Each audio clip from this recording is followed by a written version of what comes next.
Hi Luis, I am going to show you how to release a module to a student.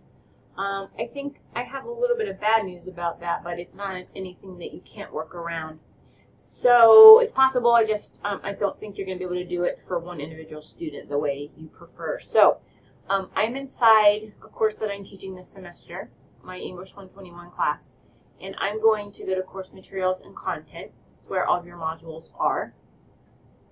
Just so you know, the table of contents is a record of all the modules, so you'll have to click on the module that you want to revise. So I'm just going to do course readings as the example. So the modules are here on the left, and then the submodules are in folders.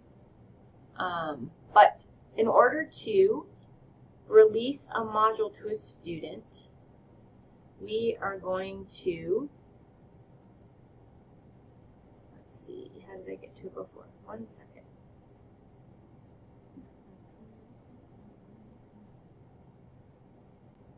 Hi Luis, I'm here to show you modules and releasing modules to students. I am inside my English 121 D2L shell, and I'm going to go to Course Materials and Content. The table of contents is the list of all the modules that are created. Sometimes some of the submodules, for instance, if I click on Course Readings, that's my module, right? And then my submodules get listed over here too. These are my submodules here. But this is my main module. So you'll click on the module you want to release to the student, and you have probably already some dates and restrictions set up, so yours might look a little different visually, but click on this area, and then you can reset all of these. I'm just clicking on them to open up. If I needed to release this as of this Sunday, I could change it to, oh, it still is September this Sunday, the 29th, whatever time I'm going to put in. I'll just keep 3 p.m. A due date or an end date. So the end date is going to close the module. So let's say you're going to give the student an extra week to do the module you're releasing to them, and then the time. And then you would click update. I'm going to click cancel because I don't want to have a start date. I don't have start dates and end dates on my modules. Some instructors like to use them because it really reinforces the idea that these deadlines are firm, and then you know, that's not how I'm using my modules in D2L. So when the students are doing a lot of assignment submission inside D2L and keeping them on track to complete a certain chapter in the textbook or certain skills they're practicing in Microsoft Word or Excel or whatever, it probably is a good idea to have them. But that's how you can revise them or set them. Click update to keep all of your changes. I'm going to click cancel because I don't want those on there at all. So I think if I want to get out of this window, I'm hitting cancel a couple of times. It should, I'm going to click on a different module and go out, and then none of those changes were kept because I think the restrictions are posted up here when they are put into place. So the bad news is that you can't release it to one student easily. So what I'm going to recommend to you is that you talk to the student or students who need to make up the work, and then release the modules to them according to the new dates, the new parameters you set with those students.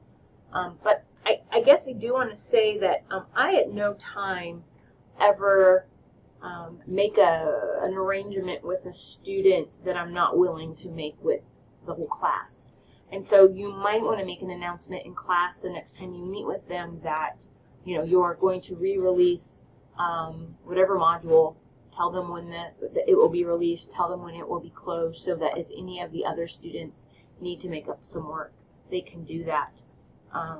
That's just the way that I feel it's fair to practice instruction at the community college level. If I'm willing to give an extension on an assignment to one student, I'm going to give it to the whole class. So just wanted to show you how to do that. And then one last thing.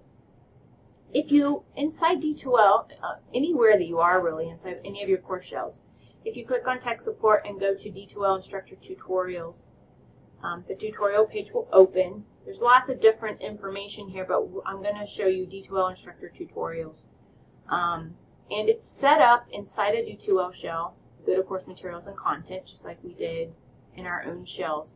And you can kind of skim through all the content that's here. When you click on activities or course materials, you notice the subfolders or the submodules open. So all the information about creating modules, editing modules, and setting conditions. Probably the information about setting deadlines is in the creating module section. So you can check out any of these links to help you with information about how to use D2L. Also, let me know if you would like me to come to campus and to the Skyline High School campus, or if you want to come here, we can also sit down and look at D2L a little bit more than we have been able to so far since you've accepted the CIS 118 courses. All right, that's all I have. I hope you have a nice evening, and please let me know if you have any questions. Take care.